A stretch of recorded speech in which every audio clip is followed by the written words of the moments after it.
Hello बच्चों, welcome to your maths class. तो बच्चों, आज मैं आप लोगों को linear equations in two variables की प्रैक्टिस करवाने जा रही हूँ। उसका रिवीजन करवा देती हूँ। ठीक है, अभी आजकल रिवीजन चल रहा है तो हमारा अलजेब्रा पोर्शन कंप्लीट हो जाएगा। तो दो तीन क्वेश्चंस करवा देती हूँ, अच्छे अच्छे क्वेश्चंस। बाकी आप लोगों ने तो पहले पढ़ ही रखा है। ठीक है, तो चलिए चलते हैं, क्वेश्चन शुरू करते हैं। तो बहुत अच्छा क्वेश्चन है, मैंने लिख रखा है।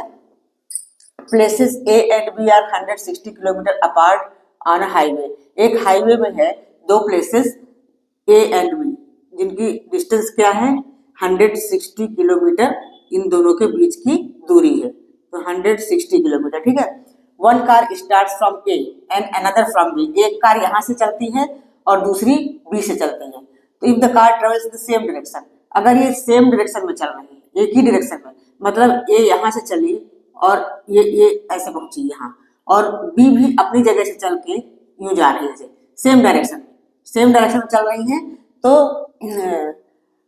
Same direction at different speeds, इनकी स्पीड्स अलग अलग है। तो दे मीट इन 8 आवर्स, तो 8 घंटे के बाद मिलती है। मतलब ए से चली हुई कार मान लो यहाँ तक पहुंची और बी से चली हुई कार यहाँ तक पहुंची, तो टोटल मतलब टाइम कितना लगता है, 8 घंटे में यहाँ पहुंचती है। और बी यहाँ से स्टार्ट कर रही, वो 8 घंटे में इतनी दूरी कवर करती है। तो ये देखने से हमें क्या पता चल रहा है कि ए ज्यादा दूरी चली है और बी कम दूरी चली है। तो जितनी दूरी ए ने तय की है, उसमें से अगर बी के द्वारा तय की गई दूरी हम घटा दें तो 160 के इक्वल आएगा कि नहीं, क्योंकि हमारे ए और बी के बीच की डिस्टेंस 160 किलोमीटर ही है। ठीक है, तो हम मान लेते हैं कि let the speed of first car starting from point A. तो सॉल्यूशन में हम लिखेंगे let the speed of first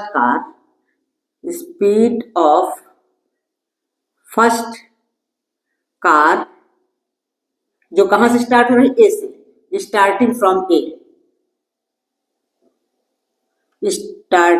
from A equal to है, जो ए से स्टार्ट हो रही है उसको हम ले लेते हैं x किलोमीटर पर आवर। ठीक है, इसी तरह दूसरी कार जो कि बी से स्टार्ट हो रही है, ठीक है, स्पीड ऑफ सेकेंड कार, इस तरह से लिखना है, speed of second car starting from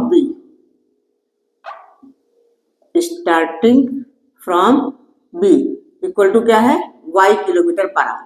ये हम ले लेते हैं y किलोमीटर पर आवर। अच्छा, अब जब इसकी स्पीड हमने x किलोमीटर पर आवर ले लिया, इसकी y किलोमीटर पर आवर ले लिया, तो मतलब 1 घंटे में x किलोमीटर जा रही है, तो 8 घंटे में कितना जाएगी, 8x जाएगी ना, और ये 8 घंटे में कितना जाएगी, 8y। ठीक है, ये दूसरी वाली जो बी से स्टार्ट हो रही है 8y जाएगी। तो अगर हम 8x में से 8y माइनस कर दें तो हमारा 160 किलोमीटर आ जाएगा। तो ज्यादा कुछ लिखने की जरूरत नहीं, डायरेक्ट हम इसका इक्वेशन ही बना देते हैं। तो according to the problem, according to the question, ATQ हमारा पहला इक्वेशन बन रहा है ऐसा, 8x minus 8y equal to 160। ठीक है, इसको सॉर्ट कर लेते हैं। पूरा इक्वेशन हम 8 से अगर डिवाइड कर दें तो हमारा इस तरह का आ जाएगा, इक्वेशन छोटा हो जाएगा, x minus y equal to 20।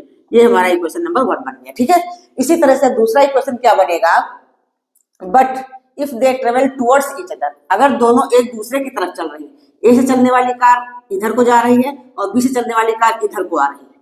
ठीक है, तो यहाँ मान लो आकर के दोनों मिल जाती है, तो कितना घंटा लगता है, 2 आवर्स लगते हैं, 2 ही घंटे लगते हैं। तो ए से चलने वाली कार की स्पीड हमने x मान रखी है और बी से चलने वाली कार की y मान रखी है, तो मतलब 2 घंटे लगते हैं। इसका मतलब हमारा दूसरा इक्वेशन ऐसा बनेगा, 2x, अब यहाँ प्लस लगेगा, प्लस 2y। क्यों, क्योंकि देखो इसका यहाँ से यहाँ तक की डिस्टेंस कवर किया तो 2x हुआ, और इसने यहाँ से यहाँ तक की डिस्टेंस कवर किया तो 2y हुआ। अब दोनों को जोड़ेंगे तभी तो 160 के इक्वल आएगा। तो 2x plus 2y equal to हो जाएगा हमारा 160। अब इसको भी थोड़ा छोटा कर लो, 2 से डिवाइड कर लेते हैं, तो ये हमारा हो जाएगा x plus y equal to 160 को 2 से डिवाइड करेंगे तो क्या आएगा, 80। ये हमारा हो गया इक्वेशन नंबर 2। अब इन दोनों इक्वेशन को सॉल्व कर लो, हमारी स्पीड आ जाएगी। बस इस क्वेश्चन को समझना है, करना कैसे है। दोनों अलग अलग स्पीड से चल रही हैं, तो हमने ए से चलने वाली कार की स्पीड x मान लिया और बी से चलने वाली कार की स्पीड हमने y ले लिया। ठीक है, तो अब उसके बाद हम देख लेते हैं कि 8 घंटे में कितना डिस्टेंस कवर कर रही है। ए से चलने वाली इतना किया 8 घंटे में, और एक ही डायरेक्शन में जा रही है, लिखा ना सेम डायरेक्शन एट डिफरेंट। तो और बी से चलने वाली कार सिर्फ यहाँ से यहाँ तक ही पहुंची। तो अगर इसमें से इसको माइनस करेंगे तो भी तो 160 आएगा। तो हमने किया 8x minus 8y equal to 160, इसको थोड़ा छोटा कर लिया। जब पूरा इक्वेशन डिवाइड होता है तो डिवाइड हम छोटा कर लेते हैं। इसी तरह दूसरे को, दोनों अपोजिट डायरेक्शन में जा रहे, मतलब ये यहाँ से चली और यहाँ से चली, तो दोनों कहीं यहाँ पे कहीं जाके मिलेंगे ना इस पॉइंट पे, तो 2 घंटे मिल रही है, तो 2x + 2y = 160। ठीक है, क्लियर हुआ। अब इक्वेशन सॉल्व करना तो सभी को आता है, तो इजी हो गया। मेन काम है इसमें इक्वेशन बनाना, अच्छे से ढंग से पढ़ करके इक्वेशन बनाना। अगर आपने इक्वेशन बना लिया तो फिर क्वेश्चन सॉल्व हो ही जाएगा। चलो सॉल्व भी करके देख लेते हैं। तो सॉल्विंग इक्वेशन 1 and 2 ये सब ये आप एग्जाम में लिखना, मैं डायरेक्ट ऐसे सॉल्व करके दिखा देती हूँ। ये हो गया हमारा x + y = 80। ये तो सब पहले हम करवा चुके हैं, इक्वेशन कैसे सॉल्व करना है, इसलिए ज्यादा कुछ लिखने बताने की जरूरत नहीं। हमारे जोड़ने से ही हो रहा है, एक माइनस एक प्लस है तो y कैंसिल हो गया। ये हमारा आ गया 2x = 80 + 20 कितना हुआ 100। तो x = कितना हुआ 100/2 मतलब 50। तो 50 km/h हमारा आ गया x, जो हमने पहले कार की स्पीड मारी। तो दूसरे की वैल्यू पुट करो, इक्वेशन नंबर 1 में x की वैल्यू पुट करो, आ जाएगा हमारा। तो putting the value of equation number 1 सब लिख लेना। तो x हमने क्या, इक्वेशन 1 हमारा x - y = है 20। x की वैल्यू हमने निकाला 50, 50 - y = 20, या माइनस y = हो गया 20 - 50। तो -y = हो गया -30, मतलब माइनस कैंसिल। तो y की है 30 km/h। ठीक है, तो ये हो गया हमारा 30 km/h। ठीक है बच्चों, तो बाकी लिखना तो आता ही है, यही लिख दो। Speed of the first car starting from A is 50 km/h, speed of the second car starting from B is 30 km/h। ठीक है, ये रिवीजन है इसलिए मैं ज्यादा नहीं कुछ लिख के दिखा रही हूँ, सारा मैंने पहले करवा रखा है कैसे कैसे लिखना है। क्वेश्चन को सॉल्व करना बताया है, मेन चीज होता है इसमें इक्वेशन बनाना। इस क्वेश्चन को पढ़ के इक्वेशन बनाना, वो चीज आप लोगों ने सीख लिया तो फिर ये सॉल्व करना मुश्किल काम नहीं। ठीक बच्चों, तो चलते हैं नेक्स्ट क्वेश्चन की ओर। बच्चों, क्वेश्चन नंबर 2 है, the area of rectangle gets reduced by 9 square units if its length is reduced by 5 units and the breadth is increased by 3 units. चलो पहले इतना पढ़ के समझते हैं। कह रहा है एरिया जो है रिड्यूस हो जाता है 9 स्क्वायर यूनिट अगर उसकी लेंथ को कम किया जाए 5 यूनिट और ब्रेथ को इंक्रीज किया जाए, मतलब ज्यादा किया जाए 3 यूनिट। तो स्क्वायर इसका रेक्टेंगल का एरिया जो है वो 9 स्क्वायर यूनिट कम हो जाता है। तो हम इसको कैसे करेंगे, इसकी अप्रोच क्या है। तो सबसे पहले हम मान लेते हैं कि let length of the rectangle is x and breadth y। ठीक है, सबसे पहले हम ये ले लेते हैं, let length of the rectangle, length of the rectangle equal to है x मीटर या x यूनिट, जो भी है यूनिट लिखा है तो यूनिट ही लिखो, x यूनिट। और ब्रेथ BREADTH, ब्रेथ जो है वो इसको हम ऐसे डाइस्टेस कर देते हैं, इक्वल टू हम y यूनिट लिख लेते हैं। ठीक है, अगर हमें किसी भी रेक्टेंगल की लेंथ और ब्रेथ पता है तो उसका एरिया क्या हो जाता है, लेंथ इंटू ब्रेथ। तो इसका एरिया क्या हो जाएगा, एरिया इक्वल टू हो जाएगा x इंटू वाई, मतलब XY यूनिट। इतनी बात समझ में आई। अब इसमें कह रहा है तब अकॉर्डिंग टू द क्वेश्चन या according to the first problem, first condition जो भी लिखो, अकॉर्डिंग टू द क्वेश्चन करके हम डायरेक्ट इक्वेशन बनाते हैं। तो इसमें क्या बोला है कि area of rectangle gets reduced by 9 square unit if its length is reduced by 5 unit.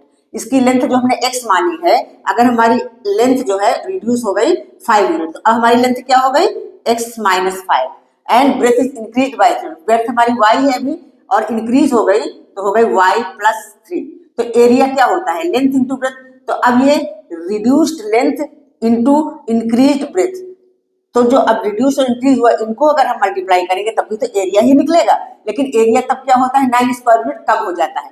अभी एरिया हमारा क्या है, जब हमारी x और y थी xy है, तो अब क्या होता है एरिया जो इसका बनता है वो 9 स्क्वायर यूनिट कम हो जाता है, मतलब xy - 9 हो जाएगा। ठीक है बच्चों, क्लियर ये बात समझ में आ रही है। तो बस इस तरह से समझ के हमें इक्वेशन बनाना है। अब इसको हम सॉल्व करते हैं तो हमारा इक्वेशन एक इक्वेशन बन जाएगा।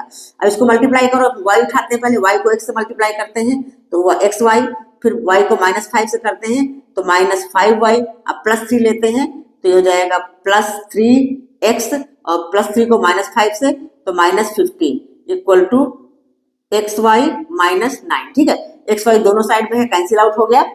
अभी हम इसको सीधा सीधा लिख लेते हैं, मतलब 3x पहले लिख लिया, -5y इक्वल टू -15 हम उस साइड ले जाएंगे तो 15 - 9, मतलब अब हमारे पास ऐसा आ गया 3x - 5y इक्वल टू 15 में से 9 घटाएंगे तो क्या आएगा 6। ये हमारा इक्वेशन नंबर 1 बन गया। ठीक है बच्चों, क्लियर समझ में आया।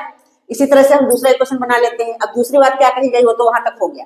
If we increase the length by 3 unit, अगर हम तो by the second condition, by second condition, ये जो भी है सेकंड कंडीशन लिख करके क्या बोला, if we increase the length by 3 unit, length हमारी x है और उसको हम इंक्रीज करते हैं 3 यूनिट, तो ये हो गया हमारा x +3 and breadth by 2 unit, इसमें ब्रेथ भी इंक्रीज की जा रही है और लेंथ भी इंक्रीज की जा रही है, तो y +2, ठीक है, समझ में आ रहा है। If we increase the length by 3 unit and breadth by 2 units, the area is increase by 67, तो एरिया हमारा जो एक्स वाई था वो भी हमारा इंक्रीज हो रहा है कितना, 67, तो हम प्लस कर देंगे।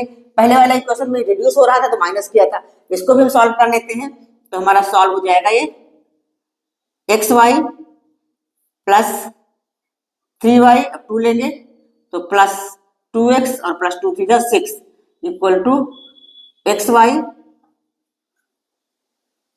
Plus 67। X y cancel out हुआ। अभी हमारे पास इसको सीधा सीधा करके लिख लेते हैं, तो ये हो गया हमारा 2x plus 3y equal to 67 minus 6, ठीक है। अब हम इधर लिख लेते हैं, ये हमारा इक्वेशन हो गया 2x plus 3y equal to 67 में 6 घटाएंगे तो क्या आएगा 61, ये हमारा इक्वेशन नंबर 2 हो गया। अब इन दोनों इक्वेशन को सॉल्व कर लो, हमारा आंसर आ जाएगा, ठीक है बच्चों। तो किसी भी तरीके से सॉल्व करो, चलो हम दोनों इक्वेशन लिख लेते हैं, एलिमिनेशन से ही सॉल्व कर लेते हैं। पहला इक्वेशन हमारा ये है, दूसरा ये है, तो दूसरा तो लिखा हुआ है नीचे, पहला नीचे लिख लेते हैं, कोई बात नहीं। तो सॉल्विंग इक्वेशन ये सब लिख लेना, मैं सीधा सीधा सवाल करवा रही हूँ। तो 3x minus 5y equal to 6, ये हमारा इक्वेशन नंबर 1 हुआ। अब देखो पहले चलो x ही काट देते हैं हम, तो ऊपर 3 से मल्टीप्लाई कर देते हैं और नीचे हम 2 से मल्टीप्लाई कर देते हैं, x हमारा इक्वल हो जाएगा। तो ये हो गया हमारा अगला step, 3 2 6x plus 9y equal to 3 1 3 3 6 18 183, ये हो गया हमारा 6x minus 10y equal to 12, ठीक है। अब हम इसको घटाएंगे तो माइनस, ये हुआ प्लस, ये हुआ माइनस, ठीक है, ये हमारा कट गया। अब 9y प्लस 10y क्या हुआ 19y इक्वल टू 183 में से 12 घटाओ 171, तो y इक्वल टू क्या हो जाएगा 171 अपॉन में 19, तो 19 9 जा 171 होता है, ठीक है। तो 9 बार चला गया, तो y की वैल्यू क्या आ गई हमारी, y की वैल्यू आ गई 9, मतलब ब्रेथ आ गया 9। अब y की वैल्यू हम इक्वेशन नंबर 1 में डाल देते हैं इसमें, तो x आ जाएगा। तो putting the value of y in equation 1, ये सब लिख लेना जो भी है। तो हमारा ये है 3x माइनस 5 और y की वैल्यू हमारी 9 आई है इक्वल टू 6, तो ये हो गया 3x माइनस 45 इक्वल टू 6, तो 3x इक्वल टू हो गया 6 प्लस 45, 3x इक्वल टू कितना हो गया 51, ठीक है। अब नेक्स्ट स्टेप में हमारा हो जाएगा x इक्वल टू 51 अपॉन में 3, इसको काटेंगे आएगा 17, तो x कितना आ गया 17, x आ गया हमारा 17 यूनिट और ये आ गया 9 यूनिट। तो इसका आंसर आप लोग लिख ही लोगे। x हमने क्या माना था, लेंथ, तो देखो length of the rectangle is 17 unit and breadth of the rectangle is 9 unit, ठीक है।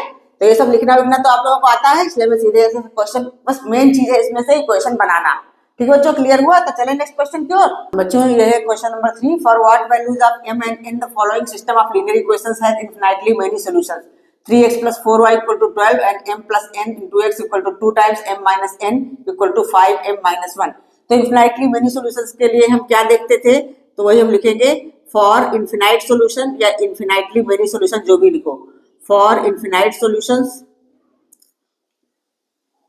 क्या होता है, a1 अपॉन में a2 equal to b1 upon में b2 equal to c1 upon में c2। ये हम करते थे ना, याद है ना, ये रिवीजन हो रहा है कि आप लोगों को जो भी चीजें भूल गई हो तो याद आ जाए। तो हमारा a1 क्या है, तो इसको हम ऐसे आगे बढ़ाएंगे, 3 अपॉन में m plus n equal to 4 upon में 2 टाइम्स m माइनस n और इक्वल टू 12 अपॉन में 5m माइनस 1। ये हो गया ना हमारा। अब देखो ये तीनों इक्वल हैं, तो हम पहले दो दो ले लेते हैं, पहले इन दोनों को हम लेके करते हैं, आगे आगे प्रोसीड करते हैं। तो ये हम ले लेते हैं, इसको अगर हम लेंगे तो ये 2 कट जाएगा, ऐसा हो जाएगा, मतलब इस तरह से हो जाएगा, 3 upon m plus n equal to 2 upon m minus n। Exam में जल्दी जल्दी करना है, टाइम वेस्ट नहीं करना है, इसलिए जितना शॉर्ट में हो सके उतना शॉर्ट में आप लोग करिए, ठीक है। पहले इन दोनों को लेकर के हम सॉल्व कर लेते हैं। क्रॉस मल्टीप्लाई होगा तो ये हमारा ऐसा हो जाएगा 3m minus 3n equal to 2m plus 2n, मतलब इसका इससे, ठीक है। अब m को एक साइड में ले लो और n को एक साइड में लो। 3m माइनस 2m हम इधर ले आए इक्वल टू, ये 3n उधर चला जाएगा तो ये प्लस में हो जाएगा 3n प्लस 2n। अब 3m में से 2m घटा तो ये हमारा हो गया m, एक m इक्वल टू 5n। ये हमारे पास एक इक्वेशन डाल के छोड़ दो, ये एक रिलेशन आ गया हमारे पास, m इक्वल टू 5n। ये आगे हम यूज कर सकते हैं। अब नेक्स्ट में हम क्या करेंगे, इन दोनों को लेकर के हम एक और सॉल्व करते हैं। तो ये हमारा क्या है 2 टाइम्स m माइनस n, इसको हमने सॉल्व कर लिया तो ये हो गया, और इक्वल टू 12 अपॉन में 5m माइनस n। इसको भी हम क्रॉस मल्टीप्लाई करते हैं तो ये हो जाएगा हमारा नेक्स्ट स्टेप में 12m minus 12n equal to 2 से इसको करो, ये हो गया 10m माइनस 2 1 2, ठीक है। अच्छा, अब हम m को इस साइड ले आए अगर तो ऐसा हो जाएगा 12m minus 10m minus 12n equal to minus 2, ठीक है।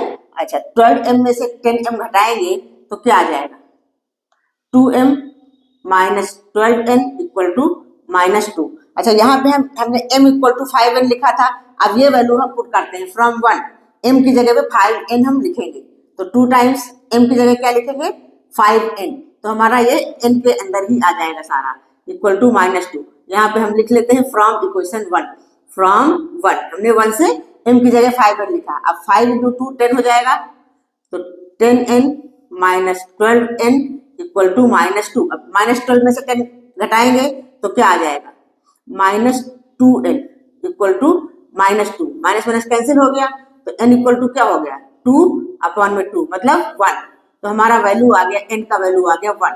अब n की वैल्यू हम इक्वेशन 1 में पुट करें तो m भी आ जाएगा, तो पुटिंग द वैल्यू ऑफ, ये आप लोग लिख लेना सब, putting the value of n in equation 1, n in equation 1, ठीक है। ये लिख लेंगे, ये सब लिखना तो आता ही है आप लोगों को, इसलिए मैं फटाफट करवा रही हूँ। तो हमारी m की वैल्यू आ जाएगी m इक्वल टू 5 इंटू 1, तो हमारा m आ गया 5, ठीक है। तो ये हमारे पास n की वैल्यू आ गई 1 और m आ गया 5, ठीक है बच्चों, क्लियर हुआ। तो ये सवाल इजी था, मुश्किल नहीं था, बस आपको ये पता होना चाहिए कि इनफिनिटली मेनी सॉल्यूशंस में क्या होता है, a1/a2 equal to b1/b2 equal to c1/c2, ठीक है। और यूनिक सॉल्यूशन के लिए क्या होता है a1/a2 is not equal to b1/b2, और नो सॉल्यूशंस के लिए क्या होता है, ये सब चीजें आप लोगों को लर्न करके रखनी है, ठीक है। तो चलते हैं नेक्स्ट क्वेश्चन करवाते हैं। तो क्वेश्चन नंबर 4 है, देखो, solve for x and y 27x plus 31y equal to 85, 31x plus 27y equal to 89। तो देखो इतने बड़े बड़े इनके कोफिशिएंट हैं, तो इनमें ना तो हम सब्स्टिट्यूशन मेथड करेंगे ना ही एलिमिनेशन मेथड करेंगे। बस ये ध्यान देना कि x का कोफिशिएंट जो है दूसरे इक्वेशन में y का कोफिशिएंट बन जाता है, और y का कोफिशिएंट दूसरे इक्वेशन में x का कोफिशिएंट बन जाता है। अगर ऐसा कोई क्वेश्चन आता है और नंबर हो बड़ी बड़ी, तो हमें वो सब मेथड ना करके इन दोनों इक्वेशन को एक बार हम ऐड कर लेंगे और एक बार सब्ट्रैक्ट कर लेंगे, तो हमें छोटे छोटे इक्वेशंस मिल जाएंगे। तो चलिए हम करते हैं। तो 27x plus 31y equal to 85, ये हमारा इक्वेशन 1 है। नीचे हम इसके दूसरा इक्वेशन लिखते हैं 31x plus 27y equal to 89, ये इक्वेशन 2 है। तो हम इनको पहले ऐड करते हैं, ऑन एडिंग यहाँ लिख लेना। तो ये दोनों जोड़ो तो कितना हो गया 58x plus 58y equal to 9 5 14 हासिल 1 8 8 16 17 174। अब हम देख रहे हैं 58 देखो यहाँ कॉमन हो रहा है, और ये भी नंबर 58 से डिविजिबल है। तो जब इक्वेशन में बड़ी बड़ी नंबर हो तो किसी एक नंबर से अगर पूरा इक्वेशन डिवाइड होता है तो उसको डिवाइड करके हम लिख लेते हैं। तो 58 से हम डिवाइड करेंगे तो हमारा ऐसा हो जाएगा x plus y equal to 58 से इसको डिवाइड करो 3 आ गया, ये हमारा इक्वेशन नंबर 3 हो गया। इसी तरह से दोबारा से ये ऐड करने पर हुआ है, दोबारा इनको सब्ट्रैक्ट करते हैं, इन्हीं इक्वेशंस को हम सब्ट्रैक्ट करते हैं। 27x plus 31y equal to 85 और 31x plus 27y equal to 89। तो ये सब्ट्रैक्ट करने में क्या होता है माइनस होता है। अब माइनस 31 में से ये घटाया तो माइनस 4x, और ये प्लस 31 में से 27 घटेगा तो प्लस 4y, और इक्वल टू यहाँ भी आएगा हमारा माइनस 4। अब इसमें भी देखो हम माइनस 4 कॉमन ले लेते हैं, तो ये सिर्फ 4 भी ले सकते हो, माइनस 4 कॉमन ले लेंगे तो हमारा ये वाला पॉजिटिव हो जाएगा। तो अगर हम -4 से डिवाइड कर देते हैं पूरे नंबर को तो ये हमारा हो जाएगा x, यहाँ पे माइनस हो जाएगा x minus y equal to 1, ऐसा हो जाएगा। ये हमारा इक्वेशन नंबर 4 हुआ। अब इन दोनों इक्वेशन को सॉल्व कर लो, थर्ड और फोर्थ को सॉल्व करो, एक्स वाई आ जाएगा, बहुत ईजी है। तो चलो हम सॉल्व कर लेते हैं। देखो सॉल्विंग इक्वेशन 3 and 4, ये सब आप लोग लिख लेना, ये सब हम नहीं बताने जा रहे हैं। x minus y equal to 1 exam में लिखना तो पड़ेगा, लेकिन जितना सिंपल हो सके उतना सिंपल लिखो, टाइम वेस्ट नहीं करना है। अब बस ये ऐड करने पर ही ऑन एडिंग लिख दो। ये हमारा वाई वाई कट गया तो 2x इक्वल टू आ गया 4, तो x इक्वल टू कितना आ जाएगा 4/2, मतलब 2 आ गया। x इक्वल टू 2, अब x की वैल्यू किसी भी इक्वेशन में रख दो, y आ जाएगा। तो putting the value of x in equation number 3, ये जो हमारा 3 नंबर इक्वेशन था इसमें हम पुट कर देते हैं। तो पहले लिख लो x plus y equal to 3, x की वैल्यू है 2, तो 2 प्लस वाई इक्वल टू 3, तो y इक्वल टू हो गया हमारा 3 माइनस 2, तो y इक्वल टू 1। ठीक है, तो y की वैल्यू आ गई 1 और x की वैल्यू आ गई 2। ठीक है, तो इस तरह का मैंने एक तरीका बता दिया। कभी भी आप देखो बड़ी बड़ी नंबर्स दी हुई हैं तो उनको ना एलिमिनेशन मेथड यूज करो, ना ही सब्स्टिट्यूशन मेथड यूज करो, नहीं तो बड़ी नंबर में फंस के रह जाओगे। इनको पहले बस ये देखना है कि कोफिशिएंट इसका इसके साथ और इसका इसके साथ हो, तो बस एक बार ऐड करो, एक बार सब्ट्रैक्ट करो, तो ये इजी हो जाता है।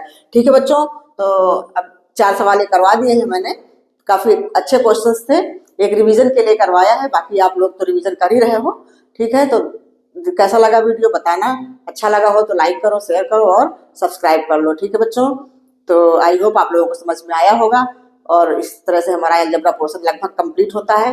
अभी क्वाड्रेटिक इक्वेशन के वर्ड प्रॉब्लम्स मैंने नहीं करवाए हैं, तो टाइम मिलेगा तो करवाऊंगी, नहीं तो फिर कोई दूसरा चैप्टर करवाऊंगी।